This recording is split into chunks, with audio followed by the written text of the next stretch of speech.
mulai. Cukup. Terima kasih. Semoga dengan berdoa tadi kegiatan pembelajaran kita dinilai ibadah dan berjalan dengan lancar. Baiklah, sebelum memulai pembelajaran, silakan dicek dulu apakah ada sampah di laci kalian. Misi Bu, Ya. saya minta izin keluar buang sampah. Oh iya, silakan.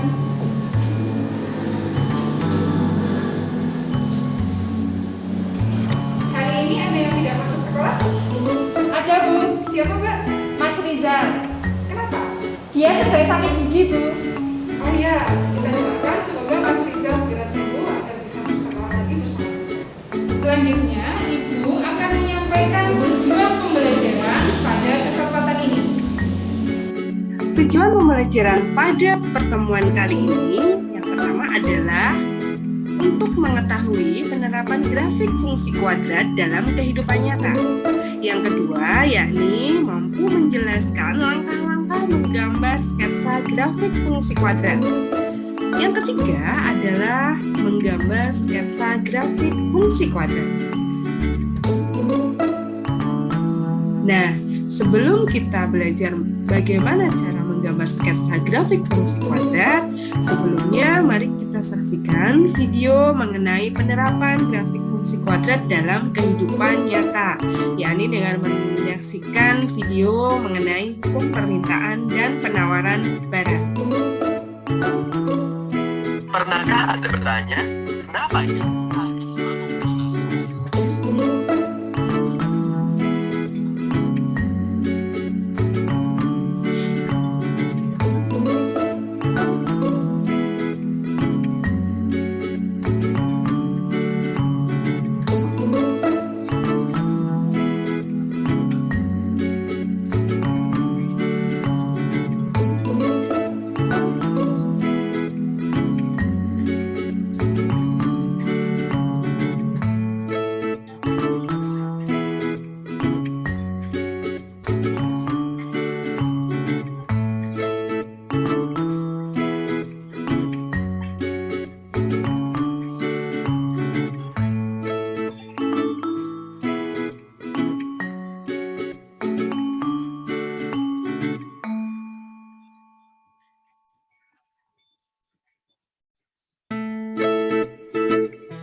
saling bertemu, yaitu pada titik di mana kedua kurva saling bertemu.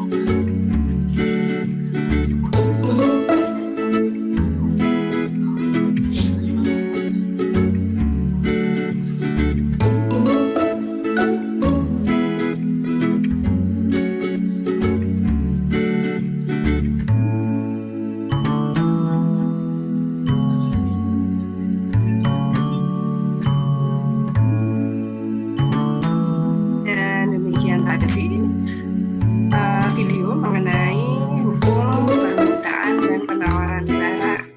Nah, bagaimana cara menggambar grafik fungsi kuadrat sendiri dari permintaan dan penawaran ini? Mari kita lihat. Kita simpulkan dulu ya dari video tadi ya, bahwa kita mengetahui kalau permintaan itu adalah merupakan jumlah barang atau jasa yang diinginkan atau dibutuhkan oleh pelanggan. Sedangkan penawaran adalah jumlah barang atau jasa yang tersedia di pasar. Nah, untuk keseimbangan harga sendiri itu merupakan kesepakatan harga antara penjual dan pembeli di mana jumlah dari yang ditawarkan dengan jumlah dari yang diminta itu sebanding atau seimbang. Jadi jumlah permintaan dan jumlah penawaran itu seimbang. Maka di sini akan terjadi keseimbangan harga atau tadi disebut dengan titik equilibrium, di mana harga itu adalah merupakan kesepakatan antara penjual dan pembeli, karena harga barang itu adalah jumlahnya sama dengan permintaan dengan penawarannya. Kemudian bagaimana grafik dari kurva permintaan sendiri? Kurva permintaan merupakan grafik parabola yang terbuka ke bawah. Di sini nanti pada kurva permintaan itu ada titik balik maksimum. Nah, grafik fungsi permintaan sendiri merupakan grafik fungsi turun karena pembeli menginginkan harga selalu turun. Sedangkan untuk grafik fungsi penawaran merupakan grafik parabola terbuka ke atas. Nanti terdapat titik balik minimum pada fungsi penawaran. Grafik fungsi penawaran sendiri merupakan fungsi naik ya, karena yang namanya produsen atau penjual menginginkan keuntungan yang semakin tinggi. Nah, bagaimana grafik untuk titik keseimbangannya? Untuk keseimbangan pasar sendiri, kita lihat grafiknya. Nah, di sini pada grafik kartesius ini terdapat dua grafik, yakni grafik fungsi permintaan yang melengkung ke bawah dan grafik fungsi penawaran yang terbuka ke atas. Di sini nanti pembeli atau pelanggan menginginkan harga yang semakin turun, sedangkan untuk produsen atau penjual menginginkan keuntungan yang semakin tinggi. Nah, di sini nanti akan terjadi perpotongan di mana titik ini adalah titik keseimbangan harga atau disebut juga dengan titik equilibrium.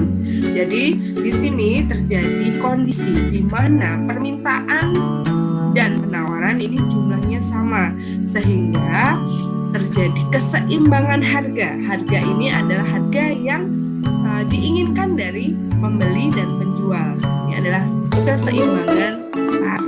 Nah, demikian tadi penerapan dari grafik fungsi kuadrat dalam ekonomi, dalam bidang ekonomi. Nah, bagaimana menggambar grafik fungsi kuadrat? Mari kita belajar bagaimana langkah-langkah menggambar grafik fungsi kuadrat. Yang pertama, yakni menentukan titik potong dengan sumbu X-nya. Untuk membuat grafik fungsi kuadrat, kita menentukan titik potong sumbu X-nya, yakni syaratnya adalah Y-nya sama dengan 0. Yang kedua, menentukan titik potong dengan sumbu Y, dengan syaratnya X-nya sama dengan 0. Kemudian yang ketiga, menentukan persamaan sumbu simetri dengan rumus XB sama dengan negatif B dibagi dengan 2A. Selanjutnya kita menentukan nilai ekstrim atau disebut juga dengan nilai maksimum atau nilai minimum fungsi, yakni YB sama dengan B kuadrat dikurangi 4AC dibagi dengan negatif 4A.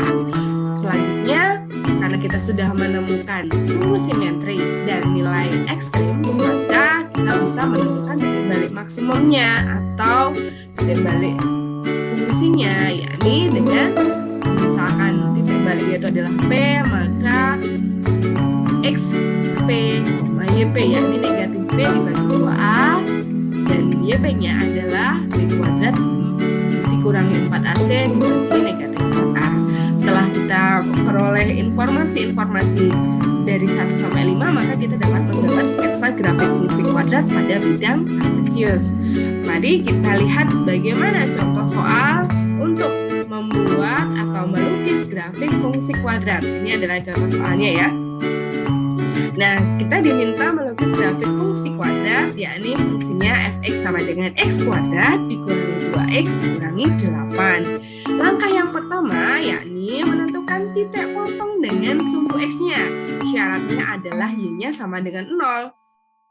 Sehingga kita peroleh x kuadrat dikurangi 2x dikurangi 8 sama dengan 0. Kemudian kita faktorkan, kita peroleh x kurangi 4 dan x ditambah 2 sama dengan 0.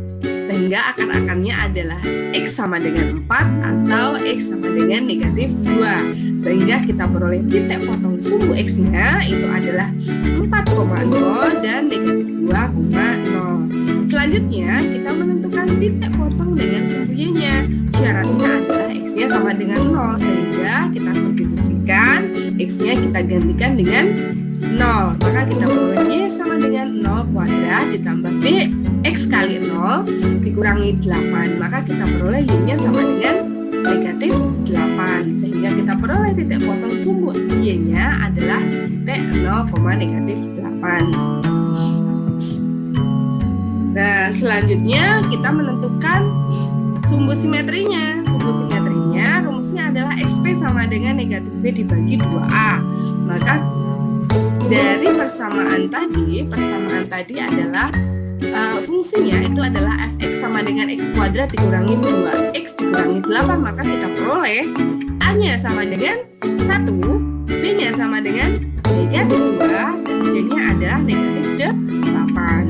Maka kita substitusikan ke dalam rumus persamaan sumbu simetri, sehingga xp sama dengan negatif 2 kali negatif 2 dibagi dengan 2 kali 1, maka kita peroleh 2 dibagi 2, maka XP-nya atau sumbu simetrinya sama dengan 1. Selanjutnya kita menentukan nilai ekstrim atau nilai balik atau nilai maksimum minimum fungsinya, yakni dengan YP sama dengan B kuadrat dikurangi 4AC dibagi dengan negatif 4AC.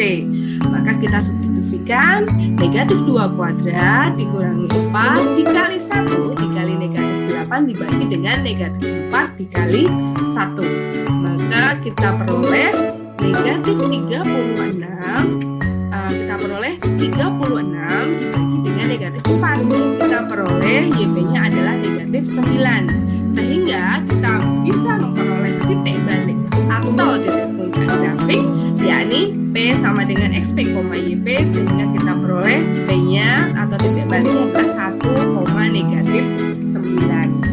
Nah, selanjutnya kita gambar grafiknya pada bidang kartesius. Tadi kita peroleh titik potong dengan sumbu X adalah 4,0 dan negatif 2,0. Maka kita gambar titiknya adalah 4,0 dan negatif 2,0. Di sini adalah perpotongan dari titik potong sumbu X. Kemudian kita menentukan tadi titik potong sumbu Y-nya adalah 0, negatif 8. Maka kita gambar titiknya adalah 0, negatif 8 di sini titik potong dengan sumbu Y-nya. Selanjutnya adalah kita menggambar titik balik atau titik puncak grafiknya, titik balik minimumnya. Tadi kita tahu sumbu simetrinya atau XP-nya 1, kemudian nilai minimumnya adalah negatif 9. Jadi titik baliknya adalah 1, negatif 9. X-nya 1, ini adalah negatif 9. Di sini adalah titik baliknya. Nah, dari titik-titik ini tadi kemudian kita gambar, kita hubungkan garisnya, maka kita peroleh grafiknya merupakan grafik parabola terbuka ke atas. Nah, grafik parabola parabola terbuka ke atas tadi adalah fungsi apa ya? Fungsi penawaran. Nah, demikian tadi bagaimana cara menggambar grafik fungsi kuadrat. Kita juga sudah tahu manfaat dari grafik fungsi kuadrat dalam kehidupan sehari-hari. Salah satunya adalah untuk menghitung atau menggambar grafik fungsi penawaran dan permintaan, dan juga untuk mengetahui di mana titik keseimbangan harga atau titik equilibrium. Nah, keseimbangan harga ini bisa kita peroleh apabila jumlah permintaan dan jumlah penawaran ini seimbang, sehingga kita harapkan pertumbuhan penduduk kita ini juga stabil. Kalau terjadi ledakan pertumbuhan penduduk, otomatis nanti akan banyak permintaan barang atau jasa dalam pasar. Apabila tidak diimbangi dengan produksi yang besar atau penawaran yang besar, maka akan terjadi banyaknya permintaan tapi barang tidak ada di pasar, sehingga nanti akan terjadi kenaikan harga yang cukup tinggi. Seperti misalkan harga cabai saat ini ya, saat ini kan harga cabai sampai 70.000 kan. Kenapa? Karena permintaannya banyak tapi barangnya tidak ada, karena sekarang sedang musim hujan kan ya. Jadi cabai-cabai kan itu hujanan tuh kan, masuk angin kan, jadi pada mati cabainya. Jadi produksi cabainya itu berkurang, sedangkan permintaan itu besar, maka akhirnya harga cabai itu naik. Nah, seperti itu gambaran dari permintaan dan penawaran. Setelah menyimak penjelasan tadi serta mengerjakan LKPD, ada yang bisa menyimpulkan bagaimana menggambar grafik fungsi kuadrat? Saya Bu. Ya, Mas Faruk. Langkah-langkah menggambar grafik fungsi kuadrat. Pertama, menentukan titik potong dengan sumbu X. Ya. 2. Menentukan titik potong dengan sumbu Y. Ya. 3. Menentukan persamaan sumbu simetri. Ya. 4. Menentukan nilai maksimum atau minimum fungsi. Oke. 5. Menentukan titik balik fungsi. Dan 6. Menggambar sketsa grafik fungsi kuadrat pada bidang kartesius. Ya, benar. Jadi, untuk menggambar grafik fungsi kuadrat, yang pertama yakni menentukan titik potong dengan sumbu X. Yang kedua, menentukan titik potong dengan sumbu Y. Yang ketiga, menentukan sumbu simetri. Yang keempat, menentukan nilai minimum atau maksimum. Yang kelima, menentukan titik balik fungsi. Dan yang terakhir adalah menggambar sketsa grafik fungsi kuadrat pada bidang kartesius. Untuk menambah pemahaman kalian, silakan kerjakan latihan soal pada LKS. Dan untuk pertemuan selanjutnya, silakan pelajari materi mengenai fungsi rasional. Demikian pembelajaran pada hari ini. Jangan lupa makan makanan yang sehat, cuci tangan,